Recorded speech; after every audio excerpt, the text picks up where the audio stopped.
and took whatever they felt they needed to justify killing him. I got to go in and I found a shirt that he had bought the night before, still had the tag on it, still had the receipt in the bag, and here's what it says. That's right. That's right. Never accept defeat. So see, And I have hung on to this shirt. You see, I haven't even taken the tag off of it. Not that it would fit me, so I was a little bit bigger than he is. But I have hung on to this, and this was his way of telling me, go, yeah, do it. yeah, yeah. You're going up against a giant, but Yep, don't give up. yep. I definitely You feel like he's fight. on. Yeah, So yeah, you can even see I couldn't even take the tags off of it. Still got the receipt that shows December 14th at approximately 6 p.m. on Saturday night before. Yeah. And they managed to leave it behind for me to find. So yeah. But yeah, did you want to start with some questions, yeah, yeah. or I just want to I know introduce that everybody. Meg had a structure, so Yeah, yeah. I just want to let everyone know. I'm sorry, everyone. Welcome to the Leon Blog. It's your guy, Jontel. I know we did a little impromptu start to the show here, but we were just in the midst of a really great conversation. I kind of just wanted to start. Meg will be joining us momentarily. We are joined by Kimberly, who is well, I guess I can let you explain that, Kimberly, really sure. quick. Just tell It us why is a you. little complicated, you know. Yes. Um, uh, I am the former wife of Muhammad Isafan. I'm also the mother of his only child, my only child, too. I do have two other babies in heaven. So this little gem that Muhammad left behind is all that I have. And I talk about her like baby girl and little one and little gem, but she was 17 when this happened to her father, and she just recently turned 20. So, but moms out there, they're always your baby. That's right. Um, the reason I say that it's complicated is because I am the ex-wife of Muhammad, and rather sadly, uh, he was trying to put our family back together. And the last night that we saw him alive, he had re-proposed to me and given me a ring. Um, Um, and nobody, including the Akron police, want to believe that. They think I'm just making it up for convenience purposes, I guess. But you can call me a liar all you want. You call my kid a liar, and we've got issues. So, um, so I'm kind of the unofficial fiance, ex-wife, former wife, but none of that really matters. right. It's about my daughter that I share with Muhammad, absolutely. And I'm only in this to speak for Muhammad because I know he would do the same for me.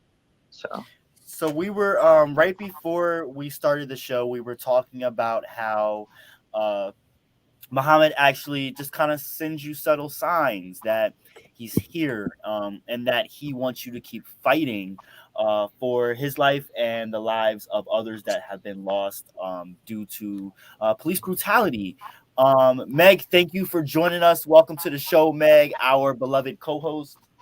Yes, thank you. Sorry, I was having network difficulties, but I think we're good now. Awesome sauce. Awesome sauce. Again, Kim, thank you for joining us on the show. It's a pleasure to have you for being able to share your story with us. We just wrapped up a show with the rest of our colleagues for Free Agents for Justice, the State of America podcast, where you got to talk. So we don't want to take too much of your time up. I know it's been a long day and night for you. However, we want to kind of just like wanted to dive in deeper a little bit and provide deeper context. People can see your face and everything. So Meg, do you have any questions for Kim at all? Yes, I actually do. So, I got to speak to Kim earlier regarding Mohammed, and I just wanted to point out that there is several. like inconsistencies with what the police department is saying and what they did. I would love to show some of the footage to our viewers just to get their input, as far as like the body cam. And it just didn't make sense to me that he was shot like walking to get a gas can, like for his car had run out of gas. And like these 15 are the times. these are the stories that, we have to highlight that are, so meaningful, and these people are directly impacted and they're having to go to court and talk about like their health issues, like this has got to stop. This is what we're talking about. So Meg, really quick rundown before Kim starts. Just run down cliff notes for viewers as to what happened, what this case is, where it took place.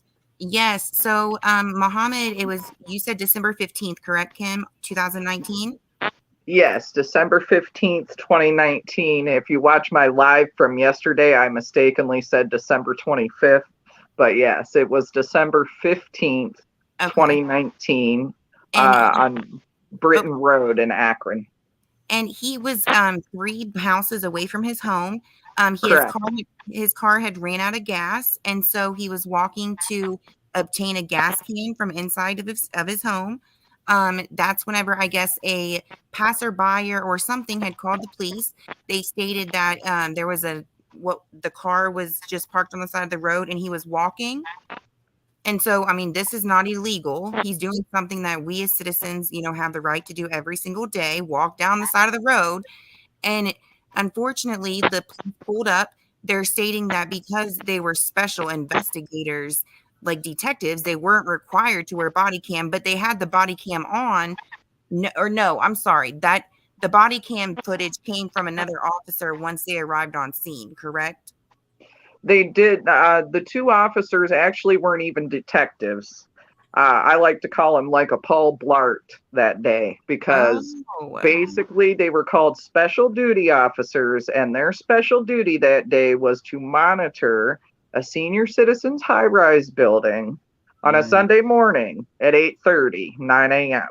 And what are these officers' names, just so we can put it out there, like for our viewers to let them know?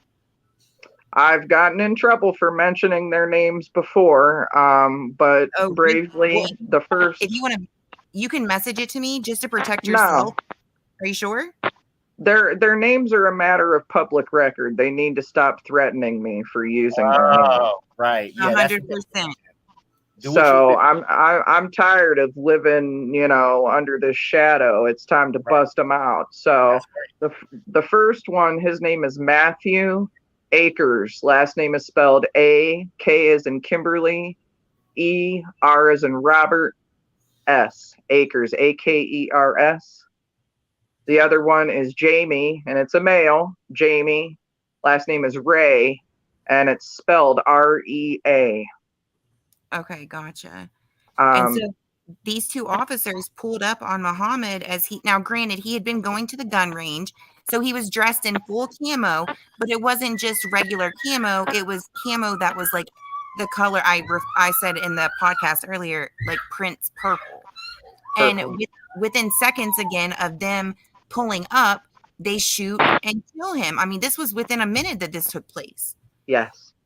And let me back you up too. The special duty officers that were only supposed to be monitoring a senior citizens high-rise building, because they're considered special duty, that's why they didn't have their dash cams or body cams running, because in Akron right now, if you're a special duty Paul Blart, you don't have to have your body cams running, even though you have the capability of killing someone, because obviously they were still armed. So yeah, the body cams did not get turned on until after the other officers came to respond to the scene. I'm sorry, this phone. There we go. That's when the body cams came on. Akers and Ray's body cams never came on. It was the officers who came afterwards. Their body cams came on long enough for me to see Muhammad being harassed post-mortem to Right. make a long story And, short. and dehumanize, like above all things. Like whenever I seen the footage from, them just leaving his pants down, like he was like, they treated him as if he was an animal. And I don't care what you do in life, like you do not deserve to be treated like that. And that's not okay. And he didn't do anything to deserve to die, much less be treated like that. Right, 100%. Yeah. Oh.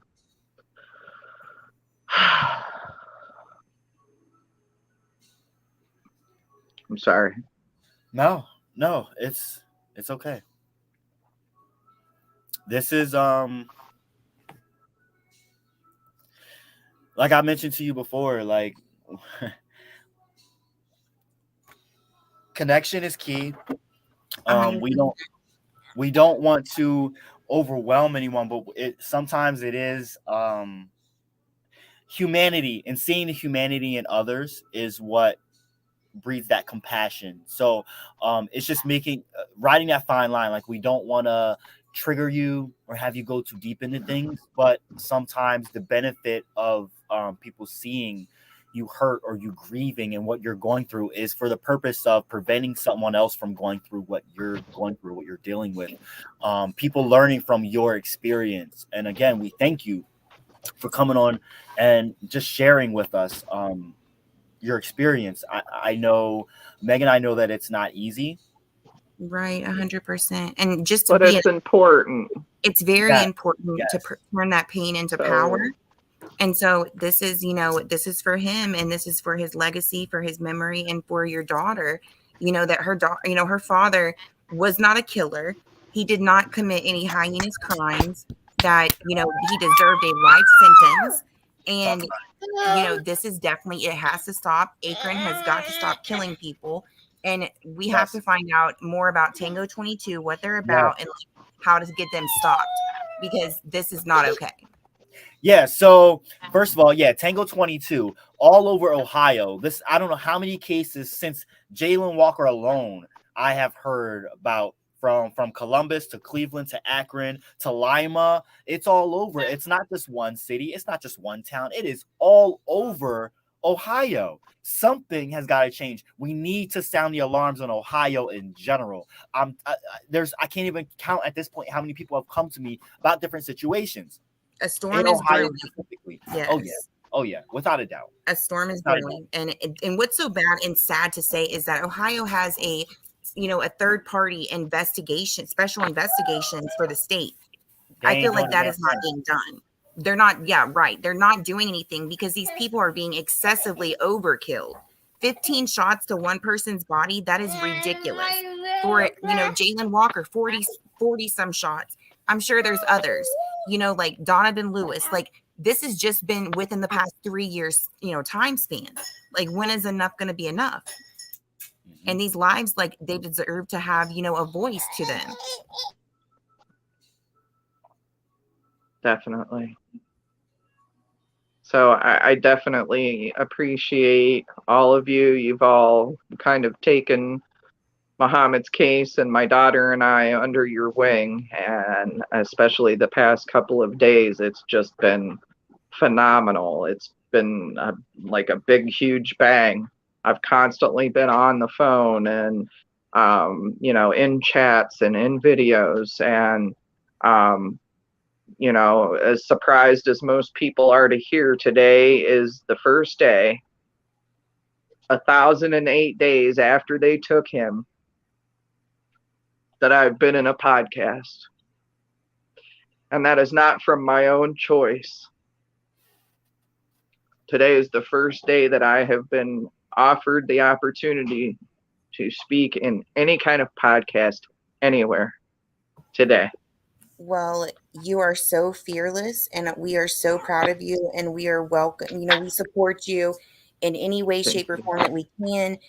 You have done a great job telling Muhammad's story. He was not a monster. He did not deserve to die the way that he died. He And you know didn't. what? You're welcome to come on our show anytime and speak if you have new information you want to share. If you want to reach out to people or get connected with people, you always have family here and comrades to reach out to, and a conduit to a greater network of people such as yourself. We know other families. I'm sure that Meg has told you in the group chats and stuff that we're trying to connect.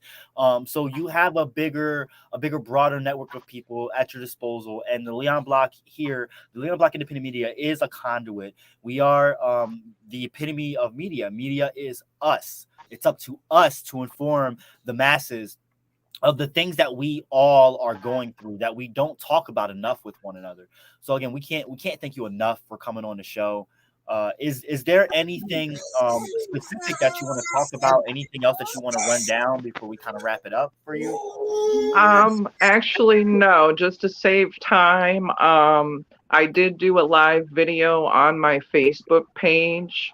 For me and Meg graciously actually got through the entire thing. It is long and very detailed and very intensive. But I just felt the need to put everything out there from the beginning, from the time that they took his life until now. Plus, it's getting harder as the case goes on, and the more I find out and the more time that's added, I've found myself having to tell the story over and over and over. And I don't mind doing it because I'll do this till the end of time for my daughter and for Muhammad. But some days it's rough, especially when you tell it, you relive it. You go right back to that day when the cops come to your house and tell you he is deceased. I mean, so I made this video, and yeah, I see it in the screen there. That's it. That's That's the me. one? Okay. That's what I was gonna Yeah, ask. I wanted to make sure if this was the one. So it's we're not gonna air the whole thing, obviously, but I want no. to know where to find it, where to look at it and check it Yeah, out on your page and everything. Yeah. right. But it is the comprehensive authority on everything that has happened to me and my daughter as a result of my fight. All the extra other things, all the discrepancies that I've been able to find so far. Um, Unfortunately, all the ways that we've been ignored by absolutely every possible press and media outlet. Um, but that, is going to save us all some time because then you can watch that in your leisure. Right. It's got everything on there. And then, I welcome questions. I welcome people who want to see the video and give me their honest opinion. So far, the opinion has only been one way. My Muhammad did not deserve to die, period. So, yeah, a lot of people will watch that video and have told me, I mean, the outpouring that I have gotten since that video, I have people that have known about the case since the inception and watched that video and they're like, I never knew that happened to you, or I never knew that part of it. It is so multi-layered and so much has happened. It's impossible to squeeze it into, 10 minutes. So that's one of the reasons why I did that. So that way, knowing coming on some shows and getting the opportunity now that I haven't had for 2.5 years, that's an easy place to refer people to. It is the better part of an hour, so you can watch it in chunks. Right. But that's mainly why I did that, so that way we could save time. On lives, because there's just way, once you watch it and you hear everything, you'll understand there's no way this lady could have squeezed this into a 10-minute segment, or so there's definitely a lot of material there, and it's ongoing. So, but that was easier for me. It's been a tough road, and I try to do steps to make my life a little bit easier. And so that was one thing that made it a little easier for me, not having to tell the story so much. Yes, and because it you can cut be out. so yes, I'm sorry, I muted myself by accident. What people don't understand in general as well is that whenever you have to retell the story, it's so triggering, not only to these families that are directly impacted, but she has a child, and they have a child that they shared together. And so, like, I wish the mainstream media would think about that prior to painting these pictures of these individuals, prior, to publishing it. He wasn't a terrorist, he wasn't, a bad person. He didn't deserve a death sentence by a white man. Like, this is where the problem lies, and this is where America needs to wake up, be observant, and pay attention to your neighbors. Yeah. I mean, yeah, there was times where Muhammad and I wanted to choke the living crap out of each other. What, husband and wife, or ex-husband and ex-wife, we had our disagreements. But my word, would I ever want him to die? No. Oh. No. And am I going to be able to sit back and live with myself for just letting them brush this under the rug like they wanted me to do? No. No. And I have to look into my daughter's eyes and see, that's the thing, is that my daughter didn't get the news right away. She was still sleeping while I had detective and all this in the living room. She came out in the middle of it all. So, and I decided that I was going to keep my composure.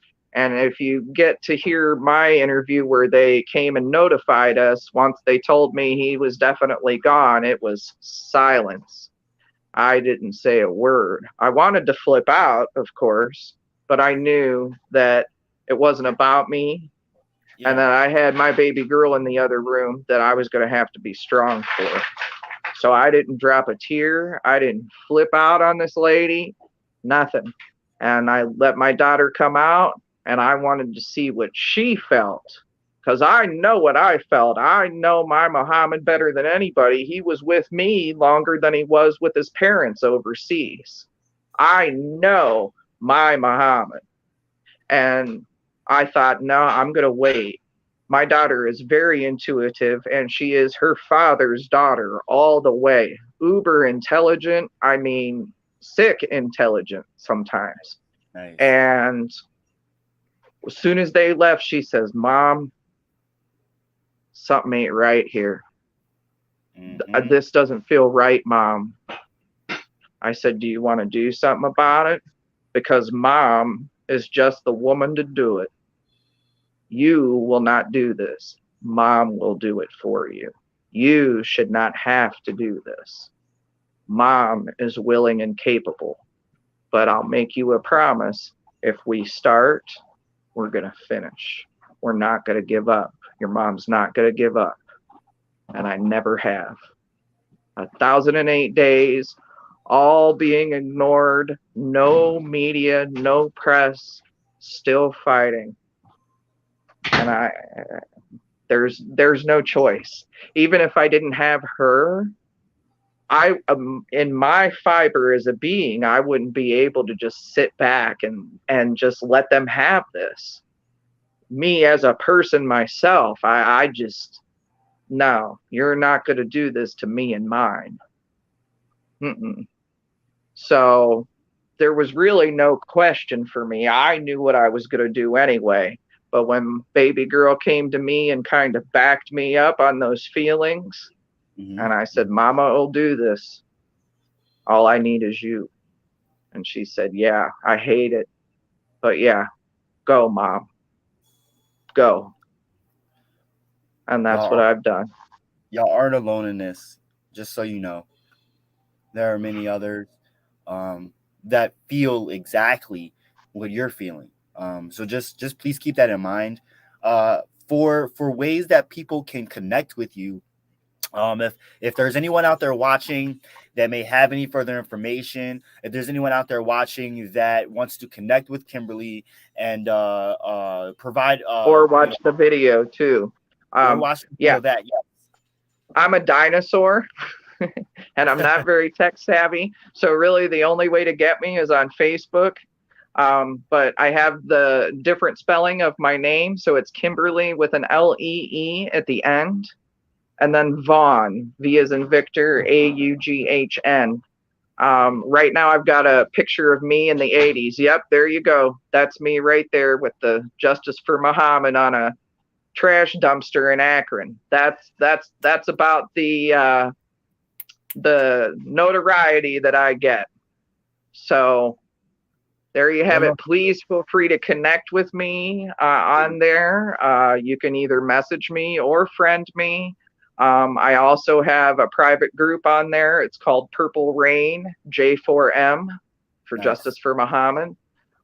So you can be added there if you want to stay up to date with us. And don't believe what you read in the press. If you read the press right now, all the articles you're going to read and you're going to think, this white lady in Ohio is crazy. This guy was a terrorist. Just remember that is not anything from us. That's all police-based just to try and cushion them. As we stated before, the mainstream media works in cooperation with the police to paint pictures of people that they have killed and executed as criminals. And we know that Muhammad was not a criminal. He was dragged to go to the gun range as any other law-abiding citizen is doing for recreational purposes or gaming purposes or whatever. It doesn't matter. It's not the police's business. Anyone can find Kimberly on the Facebook page. If you have any kind of information you'd like to provide or reach out to provide some kind of camaraderie, if you yourself have been affected by police brutality or executions or anything of the matter, and you'd like to reach out and provide some further community, definitely reach out to Kimberly as well.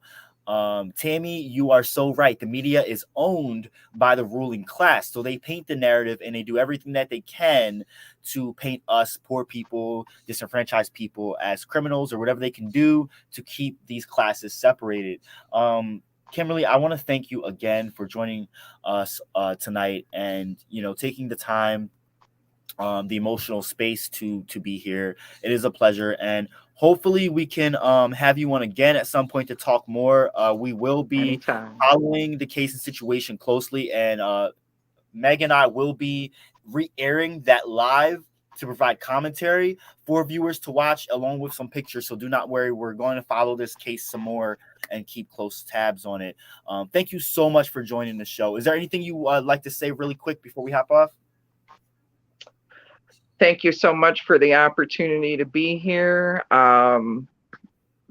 Please feel free to have me back whenever. I answer any and all questions, whether bad, good, supportive, or not. That's what I'm here for. Thank you so much, and I look forward to speaking with everybody again soon. Also, if you do reach out to me and you're a Stolen Lives family, I do offer support back. So yeah, that's a thing too. I'm not just going to take your support and check you later. So I do offer support back. So thank you everybody so much, and justice for Muhammad. That's right. Justice for Muhammad. Thank you so much. All right, everyone. Make sure you go ahead and meditate on your path, celebrate your being, liberate your spirit, and educate yourself. I'm Jontel. Make sure you have a good one.